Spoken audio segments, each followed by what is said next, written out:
Hey everybody, welcome back to our channel. So today we will talk about Lux Industries, एक ऐसा brand जिसे किसी introduction की ज़रूरत नहीं है। घर घर में ये ब्रांड कभी न कभी किसी ने यूज़ किया है या कर रहे होंगे।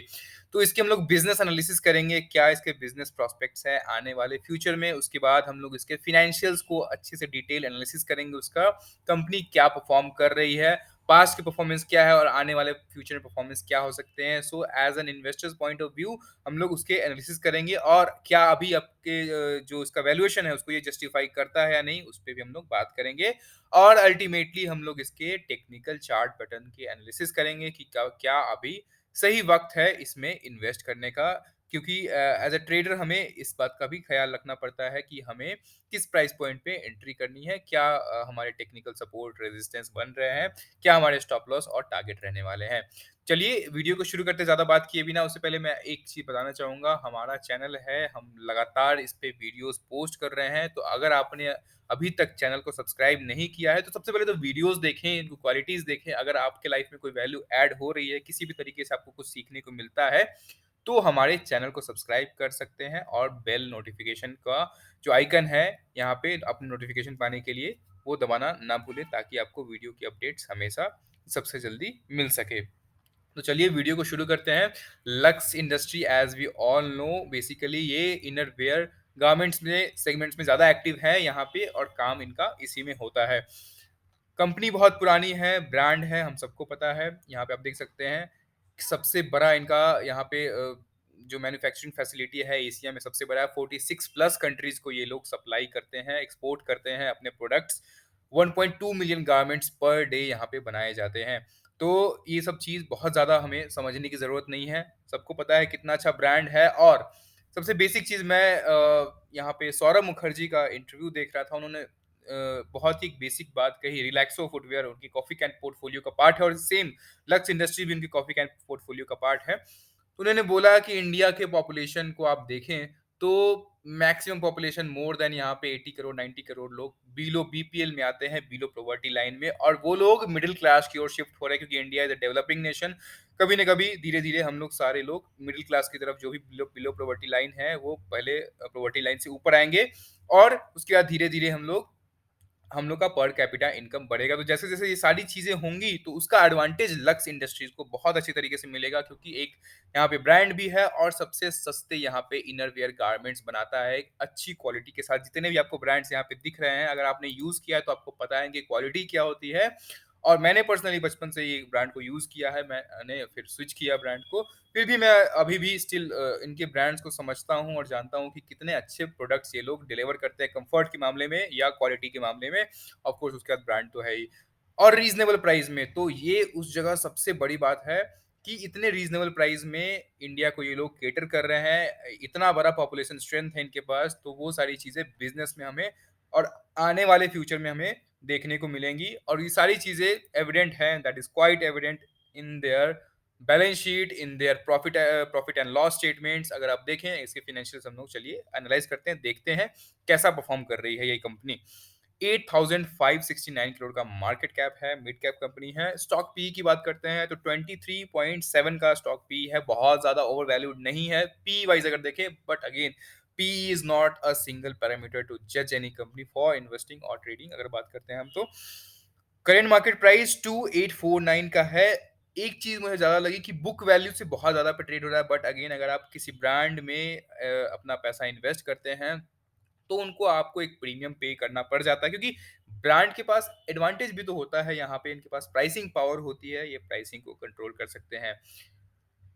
डज़न्ट मीन कि पूरी तरीके से कंट्रोल कर सकते हैं, क्योंकि कंपटीशन बहुत ज़्यादा बढ़ गया है और उसको ये लोगों को जस्टिफाई करना होता है अपने प्राइस को। लेकिन again lux being a very good brand, इनके पास प्राइसिंग पावर है स्टिल। डिविडेंड यील्ड की बात करते हैं तो 0.42% का डिविडेंड यील्ड है, बहुत अच्छा नहीं है, बट कैपिटल एप्रिसिएशन से आपको अच्छा खासा मिल जाएगा, तो आपको डिविडेंड के लिए बहुत ज़्यादा वरी करने की ज़रूरत नहीं है। और डिविडेंड को एज़ एन इन्वेस्टर आपको आपके पैरामीटर्स में होना चाहिए डिविडेंड, बट अगेन लक्स जैसी कंपनी पे ये लागू नहीं होता है। रिटर्न ऑन इक्विटी की बात करते हैं तो 31.2% का रिटर्न ऑन इक्विटी, मतलब अपने इन्वेस्टर्स को उन्होंने 31% का रिटर्न बना करके दिया है। Very good thing. आरओसी सबसे बेस्ट रेशियो है किसी भी कंपनी को एनालाइज करने का फाइनेंशियल वाइज। अगर देखिए रिटर्न ऑन कैपिटल एम्प्लॉयड जितना कैपिटल कंपनी ने इन्फ्यूज़ किया अपनी कंपनी में, उस पे रिटर्न बना कर के दिया है 36.4% का अमेज़िंग, अमेज़िंग यहाँ पे रिटर्न ऑन कैपिटल एम्प्लॉयड है। 15% से या उससे ज़्यादा है, अगर 20% से ज़्यादा है, तो उस कंपनी को मैं अपने पोर्टफोलियो में ज़रूर ही रखने की सोचता हूँ, अपने वॉच लिस्ट में तो ऐड करके रखता ही हूँ और जभी भी वो एक सर्टेन लेवल पे आता है, तो मैं उसे अपने पोर्टफोलियो में ऐड करने की कोशिश करता हूँ। तो रिटर्न ऑन कैपिटल एम्प्लॉयड यहाँ पे अमेज़िंग आपको देखने को मिलेगा। प्रोस एंड कॉन्स में कंपेयर करें तो यहाँ पे कॉन्स के यहाँ पे मैंने आपको बताया कि बुक वैल्यू थोड़ा ज़्यादा है, बट बहुत ज़्यादा कंसर्निंग चीज़ नहीं है। कंपनी के पास डेट नहीं है, ऑलमोस्ट डेट फ्री कंपनी है, क्वार्टरली रिजल्ट्स लगातार अच्छे आ रहे हैं, प्रॉफिट ग्रोथ अच्छा है, पिछले 5 साल में 39% के सीएजीआर से ये ग्रो हुआ है कंपनी, प्रॉफिट ग्रोथ इतना खतरनाक यहाँ पे इतना अच्छा है, आपको सब सारी चीज़ें दिख रही हैं यहाँ पे। रिटर्न ऑन इक्विटी का ट्रैक रिकॉर्ड मैंने बताया, लास्ट 3 साल में 30% का रिटर्न ऑन इक्विटी एवरेज इसने दिया है। ट्रेडिशनल कंपनीज़ ऐसी अच्छी companies, traditional companies as an investor point of view मुझे लगता है अभी बहुत सारी न्यू एज कंपनी आ रही है like Zomato, Nykaa and all, but अभी भी ट्रेडिशनल कंपनीज़ के पास जो पोटेंशियल है और अगर आप स्टॉक मार्केट में इन्वेस्ट करते हैं, इनके इक्विटीज़ बाय करते हैं, तो ट्रेडिशनल कंपनी के पास जो पोटेंसी है, वो न्यू एज कंपनी शायद डिलीवर ना कर पाए। अगेन वो एक अलग डिबेट है, बट अभी हम लोग इस पे स्टिक करते हैं। तो अगर कंपेयर करें अगर आप बाकी इनके पीयर्स से, तो पीयर्स में बिल्कुल स्टैंड आउट करते हैं। सबसे अच्छे यहाँ पे जो भी टेक्सटाइल इंडस्ट्रीज़ हैं, अगर देखें अब अगर आप बात करेंगे पेज इंडस्ट्रीज़ की, तो वो एक अलग मैटर हो जाएगा, वो जॉकी का फ्रैंचाइज़ी है उसके पास, वो भी एक अलग बेहतरीन स्टॉक है, बट उस पे हम लोग बात बाद में करेंगे। क्वार्टरली रिज़ल्ट्स देखें तो बहुत ही अच्छे क्वार्टरली रिज़ल्ट्स हैं। इस क्वार्टर भी इन्होंने ये दिसंबर 21 क्वार्टर का दिखा रहा है, यहाँ पे देख सकते हैं। बहुत ही अच्छे क्वार्टरली रिजल्ट्स यहाँ पे पोस्ट किए हैं। नेट प्रॉफिट 103 करोड़ का नेट प्रॉफिट है और अगर हम लोग यहाँ पे ऑपरेटिंग प्रॉफिट मार्जिन की बात करते हैं, बहुत अच्छे से काम किया है इन्होंने। 22% का मार्जिन पे काम करी, वो हम लोग नेट प्रॉफिट में देखते हैं यहाँ पे। प्रॉफिट एंड लॉस स्टेटमेंट देखते हैं 2010 से लेके 2022 तक, अगर ट्रेलिंग 12 मंथ्स की बात करते हैं तो 334 करोड़ का इनका यहाँ पे सेल्स था। अभी जाकर के 2285 करोड़ का इनका सेल्स हो गया है। बहुत ही बेहतरीन ग्रोथ है। एवरेज अगर हम लोग देखें यहाँ पे बहुत ही अच्छा इनका एवरेज सेल्स ग्रोथ यहाँ पे हमें देखने को मिलता है। एक्सपेंसेस की बात करें तो कंपनी एक्सपेंस कहाँ-कहाँ करती है, आप देखें मटेरियल पे ज़्यादा एक्सपेंस कर रही है। अदर कॉस्ट को कम करने की कोशिश की है कंपनी ने। एम्प्लॉयी कॉस्ट भी अच्छा खासा है, धीरे-धीरे एम्प्लॉयी कॉस्ट, क्योंकि ऑफ कोर्स एम्प्लॉयी बढ़ते हैं कंपनी में, तो एम्प्लॉयी पे भी एक अच्छी खासी कॉस्टिंग देनी पड़ती है। मैन्युफैक्चरिंग कॉस्ट पे काम किया है, अभी 33% यहाँ पे मैन्युफैक्चरिंग कॉस्ट है। बट अगेन इसको कंपनी ने मैनेज कैसे किया है, यहाँ पे देख सकते हैं ऑपरेटिंग प्रॉफिट मार्जिन्स जो है इनके लगातार एक भी ईयर ऐसा नहीं हुआ है कि operating profit margin previous year से कम गया हो और अभी कंपनी 22% के यहाँ पे ऑपरेटिंग प्रॉफिट मार्जिन्स पे काम कर रही है। Very good thing. उसके बाद कंपनी को इंटरेस्ट बहुत ज़्यादा पे नहीं करना पड़ रहा है, क्योंकि डेट कंपनी को कर्ज लेने की आदत नहीं है, कंपनी के पास कर्ज नहीं है, तो डेट कहाँ पे करेगी? तो ये बहुत अच्छी चीज़ है कि जो भी कमा रही कंपनी सेल से भी जो हो रहा है, निकल कर के आ रहा है, वो सारी चीज़ें सीधा-सीधा नेट प्रॉफिट में reflect. Net profit again 7 crore से बढ़ कर के सीधा-सीधा 481 करोड़ हो गया है इनका पिछले 10-12 साल में। नेट प्रॉफिट लगातार बढ़ रहा है, नेट प्रॉफिट कोई शक नहीं है इसमें। उसके बाद अगर हम लोग इसके बैलेंस शीट देखें तो बैलेंस शीट बहुत ही अच्छी यहाँ पे मुझे देखने को मिली है। रिजर्व जो प्रमोटर के पास जो कैश पड़ा हुआ है 17 करोड़ था 10 साल पहले, अभी देख सकते हैं 2010 की बात कर रहा हूँ मैं, ऑलमोस्ट 12 साल हो गए। अभी प्रमोटर के पास 1170 करोड़ का यहाँ पे इनके पास रिजर्व्स है। Very good thing. बोरोइंग्स की बात करते हैं तो उसके मुकाबले 144 करोड़ का बोरोइंग्स है। तो ये भी मुझे नहीं लगता है कि ये लोग इसको बेकार तरीके से यूज़ करेंगे, अच्छे तरीके, क्योंकि कंपनी को कर्ज भी लेना पड़ता है ऑपरेशंस रहने के लिए। तो यहाँ पे इनके पास 144 करोड़ का कर्ज है, बहुत ज़्यादा कंसर्निंग नहीं है। फिक्स एसेट्स पे लगातार कंपनी काम कर रही है, हमेशा फिक्स एसेट्स अपनी कंपनी की बढ़ा रही है। सीडब्ल्यूआईपी कैपिटल वर्क इन प्रोग्रेस 16 का है, यहाँ 16 करोड़ का कैपिटल वर्क इन प्रोग्रेस है, अगेन गुड थिंग। उसके बाद जो मेजर चीज़ आती है कंपनी का कैश फ्लो क्या है, कंपनी जो कमा रही है क्या वो कैश के रूप में आ रहा है? तो बिल्कुल आ रहा है कंपनी के पास, देख सकते हैं लास्ट 3 ईयर का कंपेयर करें तो लगातार कैश कंपनी के पास आ रहा है। ऑपरेटिंग एक्टिविटी से जो भी कैश है वो कंपनी के पास आ रहा है। उसके बाद क्या जो कैश आ रहा है उसको कंपनी इन्वेस्ट कर रही है सही जगह? बिल्कुल कर रही है। कैश फ्रॉम इन्वेस्टिंग एक्टिविटी से देखें तो बिल्कुल अपने फिक्स एसेट्स को, मैंने बताया आपको, फिक्स एसेट्स को परचेज़ करने के लिए कंपनी अपने कैश फ्लो का यूज़ कर रही है और फिर भी नेट कैश फ्लो कंपनी के पास 78 करोड़ का, मार्च 21 की मैं बात कर रहा हूँ। यहाँ पे नेट कैश फ्लो कंपनी के पास 78 करोड़ का है। फ्री कैश फ्लो है यहाँ पे very good thing, cash flow जब तक कंपनी का अच्छा नहीं होगा, आगे डेवलपमेंट में कंपनी को दिक्कत आती है, तो वो इश्यू इनके पास नहीं है। उसके बाद जो मेजर चीज़ होती है, हम लोग इसके शेयर होल्डिंग पैटर्न्स देखते हैं। शेयर होल्डिंग पैटर्न्स बिल्कुल दमदार है यहाँ पे। 73 मतलब ऑलमोस्ट 74% की स्टेक यहाँ पे प्रमोटर के पास है। एफआईआईज़ के पास भी है, बाकी 3.89% का स्टेक।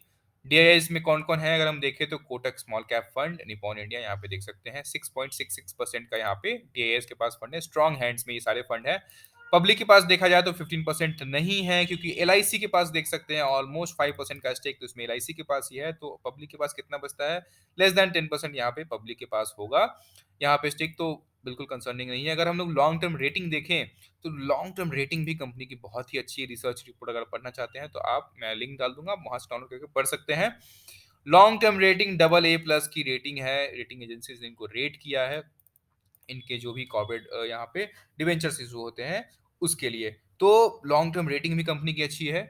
कंपनी में बिज़नेस वाइज़ कोई प्रॉब्लम नहीं है। फ़ाइनेंशियल वाइज़ देखें तो बहुत ही बेहतरीन कर रही है कंपनी। उसके बाद अल्टीमेटली हम लोग इसके टेक्निकल चार्ट पैटर्न्स पे आकर के देखते हैं कि क्या अभी वायबल सिचुएशन है? क्या हमें अभी इसमें इन्वेस्ट करना चाहिए? तो अगर आप देखें तो कंपनी ने जो स्टॉक प्राइस ने जो हाई बनाया था, ये सिंपली यहाँ पे 4657 के आसपास का हाई बनाया था। बहुत एक लंबे कंसोलिडेशन के बाद एक बहुत ही अच्छा यहाँ पे राउंडिंग पैटर्न बनता हुआ दिखा। उसके बाद इसने ब्रेकआउट दिया, और ब्रेकआउट दिया तो क्या बेहतरीन रिटर्न ट्रेडर्स को देखने को यहाँ पे मिला। तो वो सब दैट इज़ क्वाइट एविडेंट, यहाँ पे देख सकते हैं आप। मैंने यहाँ पे जब भी ब्रेकआउट आया था तो मैंने बाय किया था, और मुझे एक अच्छा खासा बेहतरीन मैंने ट्रेड किया था एक शॉर्ट टर्म के लिए, वो मुझे देखने को मिला। बट ऑलरेडी मैंने इन्वेस्ट भी करा हुआ है कंपनी में, क्योंकि मुझे बिज़नेस वाइज़ कंपनी बहुत ही अच्छी लगती है, इसकी ग्रोथ प्रॉस्पेक्ट्स बहुत ही अमेज़िंग हैं। देखिए, तो उसके बाद सिंपली जब इस लेवल का ब्रेकआउट आया था, तो मैं एक लाइन ड्रॉ करके बताता हूँ आपको। ओके, तो इस ब्रेकआउट के बाद कंपनी ऑलमोस्ट यहाँ से डबल का रिटर्न दिया था, 100% ऑलमोस्ट उससे भी ज़्यादा का यहाँ पे हमें रिटर्न देखने को मिला था। उसके बाद अभी काफ़ी ज़्यादा करेक्शन आ गई, क्योंकि मार्केट में यहाँ पे पैनिक का भी सिचुएशन है, एफआईआईज़ पैसा निकाल रहे हैं। अब ये क्या नीचे आ जाएगा स्टॉक? ये हमारे पास बहुत सारे क्वेश्चंस आते हैं, बट ऐसा नहीं होगा।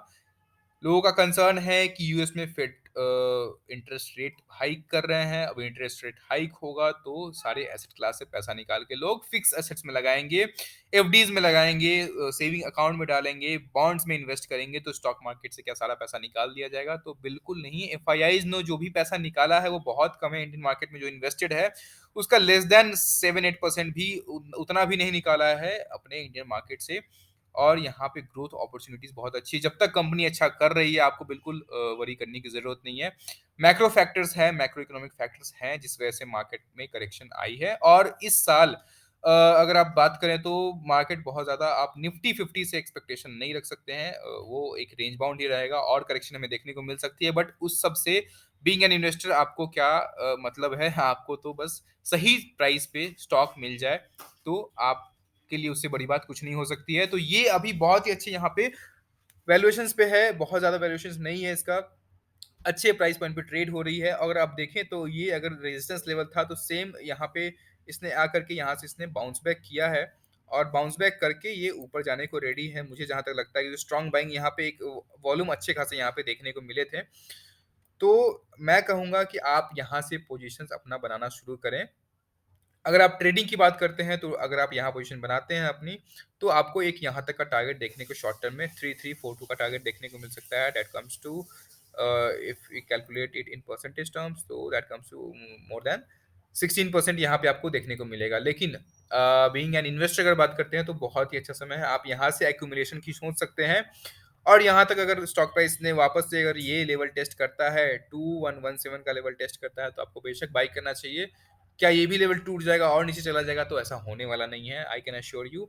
But again that is not an मैं कोई रिकमेंडेशन नहीं दे रहा हूँ आपको, क्योंकि मैं उसके लिए कोई अथॉरिटी नहीं हूँ कि आप अपना ड्यू डिलिजेंस करें। आपको कंपनी में फेथ है तो अपने हिसाब से आप अपने इन्वेस्टमेंट डिसीजन बनाएँ। मैं बस एजुकेशन के लिए, आपके अंदर कॉन्फिडेंस बिल्डअप करने के लिए ये वीडियो बना रहा हूँ। तो कोई एडवाइस नहीं है ये, तो उसको उस तरीके से नहीं लेना है। और अगर आप अगर आपको यहाँ पे ये कंपनी यहाँ पे इसका स्टॉक मिल जाता है, तो उससे अच्छी बात कुछ हो नहीं सकती। जितना सस्ता ये मिल जाए, उतना ही यहाँ पे आपको अच्छा रहेगा। अगर मूविंग एवरेज मैं लगाऊँ यहाँ पे देख लेते हैं मूविंग एवरेज। हालाँकि ये सब चीज़ें मैटर नहीं करती हैं अगर आपको लॉन्ग टर्म के लिए इन्वेस्ट करना है तो, बट फिर भी हम चाहेंगे कि हमें एक अच्छे प्राइस पे स्टॉक मिल जाए। तो अगर 200 डे मूविंग एवरेज के नीचे ये स्टॉक मिल रहा है, इतना बेहतरीन क्वालिटी का स्टॉक, तो इससे अच्छी कोई बात नहीं हो सकती। अगर 50 डे भी अगर हम देखें, 50 डे अगर मूविंग एवरेज को चेंज कर लेते हैं हम, और ये सिंपल मूविंग एवरेज है, तो 50 पीरियड मूविंग एवरेज से ऑफ कोर्स ये नीचे चल रहा है। यहाँ पे इसने सेम लेवल का सपोर्ट लिया, यहाँ पे इसने रेजिस्टेंस लिया, फिर ऊपर गया, फिर यहाँ पे रेजिस्टेंस लिया, नीचे आने लगा। तो ये अगेन मैं मूविंग एवरेज हटा देता हूँ। ठीक है? तो अगर आपको यहाँ पे ये स्टॉक मिल रहा है, तो बहुत अच्छी बात है। आपको, अगर आप थोड़े टाइम के लिए होल्ड करेंगे, तो आपको यहाँ तक का टारगेट देखने को मिल सकता है।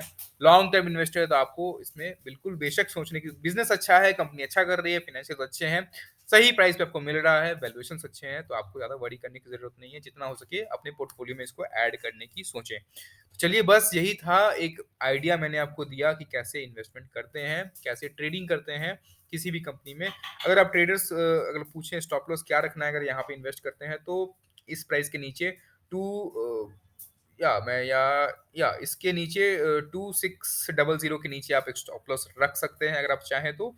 और टारगेट आपका यही रहेगा, ये लेवल का टारगेट आपको 3440 का टारगेट आपको देखने को मिल सकता है इन अ शॉर्ट टर्म। ठीक है? चलिए, बस आज के लिए इतना ही, एंड मिलते हैं नेक्स्ट वीडियो में। मुझे कोई अपडेट्स अगर आपको चाहिए तो आप मुझे कमेंट सेक्शन में बता सकते हैं। इसके रिगार्डिंग कोई कन्फ्यूज़न है तो भी मुझसे आप पूछ सकते हैं। और फाइनली हमारे चैनल को सब्सक्राइब करना ना भूलें। आप लोगों ने अच्छा प्यार दिया है इसे, और इसे ग्रो करने में मदद करें, क्योंकि यूट्यूब के एल्गोरिदम के अकॉर्डिंग आप वीडियो को जब तक लाइक नहीं करते हैं, वो उसको पुश नहीं करता है। तो आपको वीडियो को भी लाइक करना चाहिए अगर आपको पसंद आता है तो। चलिए, बस आज के लिए इतना ही, मिलते हैं नेक्स्ट वीडियो में, तब तक के लिए गुड बाय।